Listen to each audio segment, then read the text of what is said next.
Welcome back. My guest is Gail Schimmel. She's an admitted attorney in South Africa with 4 degrees to her name. She's currently the CEO of the advertising regulatory body.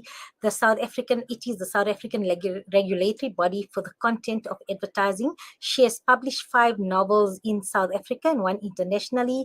Currently residing in Johannesburg, South Africa, with her husband, 2 children, an ancient cat, and 2 very naughty dogs. So yes, sounds like she has her hands full as well, and she still manages a smile after all that. So, good morning and welcome to Mid Morning Talk, Gail. Well, I'm smiling because my biography has become a bit misleading because I'm afraid the ancient cat died this weekend. My apologies to you.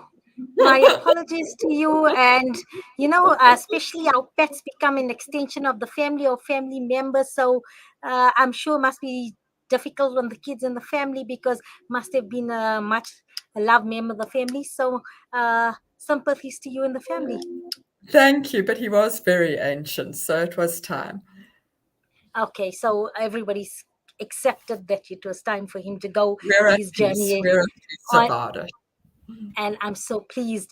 So, Gail, before we get on to focusing on, as I've said, I'm focusing on evolution also in general. I think the advent of social media and as time is going from, I see from last year to this year, and that people are living virtual lives. So everything we do, even our interactions, our payments, we see something on social media, not even on the internet and doing online shopping, but this is social media ads. I'm looking at Facebook market page, and this is how we're transacting. We see something, we like it, okay, I'm EFTing it, you courier it, and sometimes and I think I'd like to think majority of the times it's a positive experience. You've got a good deal, you're pleased with your purchase, but then every now and then something goes wrong. The advert you've seen is not exactly what you intended to purchase, or it was misleading. Maybe it was buy two get one free, but only one comes in, and then you find that you don't really have recourse as you do with conventional advertising and marketing. So that was my core focus, that do those rules apply in digital marketing as well? But before that, just for all of us, can you just tell us uh, what does the advertising regulatory body oversee, do, and how does one access them as a consumer? If you find a misleading advert or that, how do we contact you, and do you contact companies, and how does a company be sanctioned, or is there a facilitation process on that? So we could just focus on the advertising regulatory body first. Okay, so the Advertising Regulatory Board, the first thing that's really important to understand is we are a self-regulatory body. We're not a government body. We're a body created by industry because industry believes in protecting the consumer and protecting the industry itself because it's important for the industry that advertising is a trusted space. So we deal with the content of advertising. We only react to complaints. So we don't monitor advertising. You can't see an ad and go, how could they let that have go out there? We only can act when we get a complaint. And then we will look at it. Online media does fall in what we look at. It falls in the definition of advertising, and therefore we will look at it. We do have some issues with enforcement when it comes to online media. So our teeth are very sharp when it comes to broadcast. Any ad you hear on a radio station or a TV station, there our teeth are very sharp. But online media, it's a little bit more complicated. When it's a big advertiser, when it's a brand you know well and you're pretty sure that it's an ethical brand, they will probably listen to us either because they're a member or because they know it's the right thing to do. But when it comes to the fly-by-night guys who are out there to rip you off, we have a little bit more trouble enforcing there, and we're looking at ways that we can fix that and ways that we can make it better. But what's important, you can come to us with the sort of complaint that you're talking about. You asked about contact details. You can use the online form on www.arb.org.za. That's the best way to go about it because the online form tells us exactly what we need to do. Or you can send an email to complaint@arb.org.za. We have to have it in writing because we have to understand exactly what you're complaining about. And the advertiser has to be able to respond to exactly what you're complaining about. I don't know if I covered everything there. For me, it was crystal clear and a better understanding. And I think, yes, for those who didn't know, there is recourse for somebody that would facilitate on your behalf. So let's look at what are sort of the responsibilities of somebody who advertises a product. So, is there guidelines or principles in terms of when you advertise, what do you need to be cognizant about? Okay, so on our website, you will also find the Code of Advertising Practice. And the Code of Advertising Practice has got all the rules that apply to an advertiser. Don't mislead, don't offend, don't imitate someone else's ad, don't exploit a person's privacy. There are a whole lot of rules there that advertisers have to adhere to. Also, very important in the context of what we're talking about is an appendix. I think it's Appendix K on social media. And that relates to how do these rules apply to influencers and other social media. And in particular, it looks at the fact that influencers, for example, have to have hashtag ad or hashtag sponsored if they do a post on Twitter or on Instagram or something like that. They have to indicate when they've been paid to do the advertising. And when we talk about paid to do the advertising, that includes if they've been given something for free. If they've been given anything in exchange for the view that they are now sharing about that product, that is a paid for ad, and they have to use hashtag ad or hashtag sponsored or something that informs the consumer that this was not their spontaneous opinion. This was something that they were given something in exchange for. Yes, that for me is very telling because I was then, so I want to move the discussion to influences, particularly because I'm sure you are aware of the whole Hello Darling holiday swindler issue that was playing out. And for me, I was just telling a few of the media students and colleagues, this would probably be a case study in every sense of it for years to come as a lesson in terms of, reporting this because everything took place online. All those that have lost money, that have been swindled, and that uh, they didn't ever meet the tour operator. Monies were EFT, not even so. It was as if you booked your holiday in this virtual space. There was no physical office that you could contact, or even they didn't have an email for this contact. So everything was done via a WhatsApp number or DM on Instagram. So that, and also many had come to see the ad via people they follow. So it was the influencer that they followed, and then the influencers sort of facilitated this whole thing. So it was just a whole, everybody just operated in this virtual space. So for me, and then from last week, many of the influencers have then put out statements to say, they didn't realize this, obviously defending themselves. But for me, what you said was very pertinent because so will this include even if you were subsidized partly? So if a tour costs, let's say 20,000 rand, the advertiser then said, okay, you pay 10,000 rand. I will then subsidize your partner coming, or you bring your partner, we'll pay you for free, provided that you put these lovely pictures on and you advertise fast. So, because that's what the influencers have been saying. We didn't receive commission or cash, we were sponsored or we were subsidized or part sponsored for our trip. But so whether it's a benefit you've got from it, or any benefit, even if you're given a meal or tour, you need to put hashtag advertising or paid for. Yes. So this is what I'm trying to get. I think that's what's important. If you are given anything, if this is not your own spontaneous opinion that you're giving out of the goodness of your heart, if you are given anything in exchange for that opinion, the consumer deserves to know. And I think that all these influencers are now learning how it protects them as well. Because had they been using the hashtag ad, hashtag sponsored, it would be a little bit easier to now come back and say, listen, I was just saying what I was told to say. I told you it was an ad. So you should have been evaluating it as an ad. But those influencers who haven't been doing the responsible thing and using those hashtags now look more personally liable because they've been trying to pretend that this was their spontaneous opinion and this was their personal advice. So the hashtag ad protects the consumer, but it also protects the influencer. And that's something that influencers are not understanding properly. And maybe this whole debacle will help them understand that. I think what's very important though there is that when we come to advertising regulation, there's a certain amount we can do, but we often after the fact. We ask them to pull the ad after someone's been misled often. So consumers also have to be canny.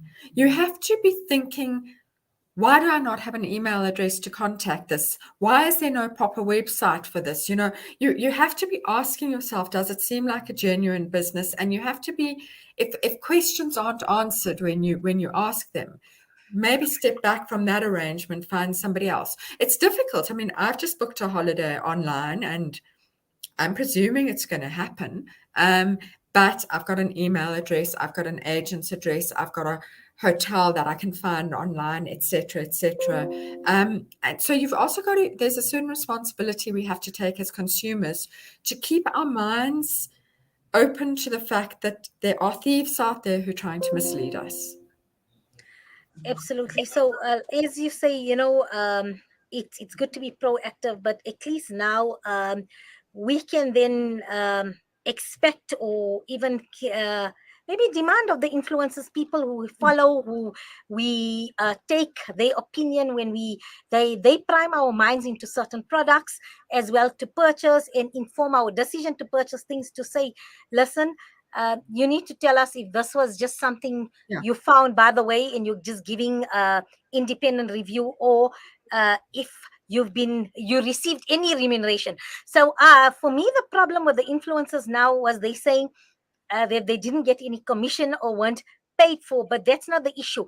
Any form of remuneration Yeah. is needs to be declared, because I'm an old school reader of holiday reviews and things like that, armchair traveler, and whenever conventional travel journalists went anywhere, at the end, if they were guests or they received that, it was always stated clearly, this person, or the editor would have put it, this person has been a guest of this organization, this airline, Exactly. or this tour and that. But it was always stated, even if you look at the travel magazines out there, whenever they were given a trip and then to write about it, it was always declared. And I think it's time that whether you're a blogger, so if you're a digital, let's put the influencers digital marketers, if you're a digital advertiser or marketer, you need to declare your interests, and that is just good business practice. Absolutely. And I think we need to call on influencers, exactly what you just said. If you follow someone and you can tell that the post they're making is something that they have either been given something or been paid for, call on them. Say, where is your hashtag ad? Where is your hashtag sponsored? Why are you trying to mislead me into thinking that this is your spontaneous opinion when it's clearly not? We need to call them to account. And please, we ask your listeners, if you are seeing this in the influencers you follow and you're seeing that they're not using hashtag ad, complain to us. We might not be able to get the ad pulled, but at the very least, we're going to cause embarrassment to the influencer so that they learn that they need to not mislead consumers. They need to tell consumers exactly what type of content the consumer is receiving.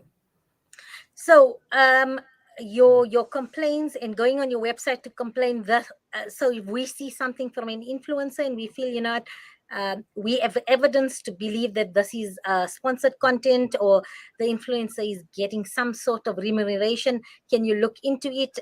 Is that okay? Can we then That's come to the channels? perfect. Perfect. Absolutely. We would prefer it if you have reason to believe it. So, don't start attacking every tweet that every influencer does and go, no, that's not that's been paid for. That's been paid for.